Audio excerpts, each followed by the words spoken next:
Intermediate পরীক্ষা দিবি তোরা, পুরা বছর কি বাল ফেলাইছস? 10 মাস আগে যুদ্ধ হয়েছে, ঠিক আছে, এখন 10 মাস পরে তার যুদ্ধ হয় না, পুরা বছর কি বাল ফেলাইছস?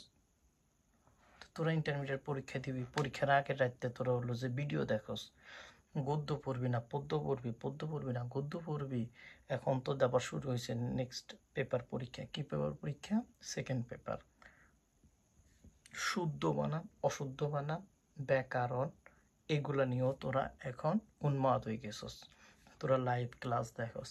পোকাচোদারা বই পড়, বইতে সব দেওয়া আছে, নোট কর, নোটগুলা ঠিকঠাক করে পড়।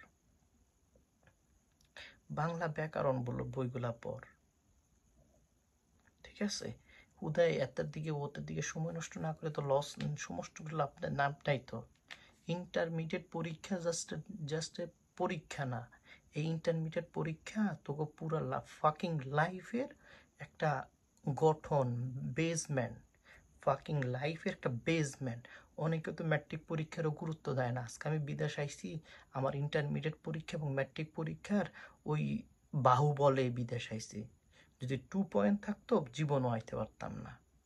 তো fucking bitch all of you যারা এখন ইন্টার পরীক্ষা দিতেছস, তোদেরকে বলতেছি তোরা ভিডিও না দেখা তোরা 10 মাস ধরে পড়াশোনা কর, এটা তোকে কাজে লাগবো। Fucking bitch of you, all of you যারা এখন পরীক্ষা দিতেছস এবং ভিডিও দেখতেছস, 45,000 ভিডিও দেখার সময় আছে তোকে?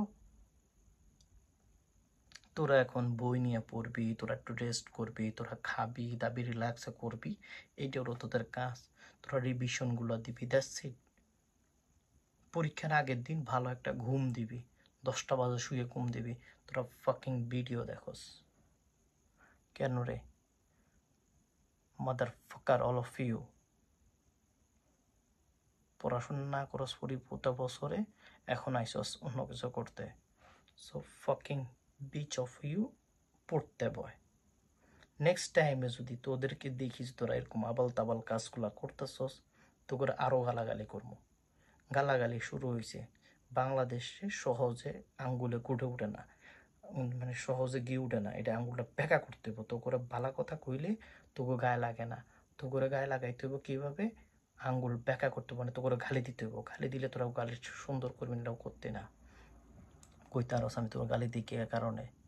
গালি দিই তোরা প্রাপ্য, তোরা প্রাপ্য এই জন্য তোরা গালি দিই। তোরা একটা মানে ইমেল লিখতে পারস না, তোরা একটা রচনা লিখতে পারস না। তোরা ভাবস তোরা fucking bitch all of you, তোরা ভাবস তোরা কই আসস, তোদের বাপ মার টাকা কই নষ্ট করতেছস, 10 মিনিট স্কুলের ভিতরে যায় বসে বসে দেখতেছস। সেগুলো বাদ দে, বই পড়, টিচাররে ভালো করে পড়া ধর, তাহলে ঠিক হইব। আর অল অফ টিচার যারা টিচিং করস, তোদেরকে একটা কথা বলি, তোরা এই স্টুডেন্টদের মাথাগুলা খাইতেছস। তোরা তো ভাল ফেলাইতে পারবি না, কয়দিন পরে বিয়ে শাদি করা হোগা মারামারি করবি, তোরা বউ আর তুই মিলি, ঠিক আছে? বউর লগে তুই হোগা মারামারি করবি, এই ফোলাগুলো জীবন নষ্ট। কোনো শর্ট সিলেবাস হয় না জীবনে, কোনো কিছু শিখতে হইলে শর্ট সিলেবাস হয় না, সিলেবাস ভাস্ট সিলেবাস হইতে হয়, তাহলে মানুষ শিখে। তোরা fucking ball of bitch teacher যারা আসস, তোরা ওদেরকে বলি তোদেরকেও ঠিক করতে হবে, নিজেরও ঠিক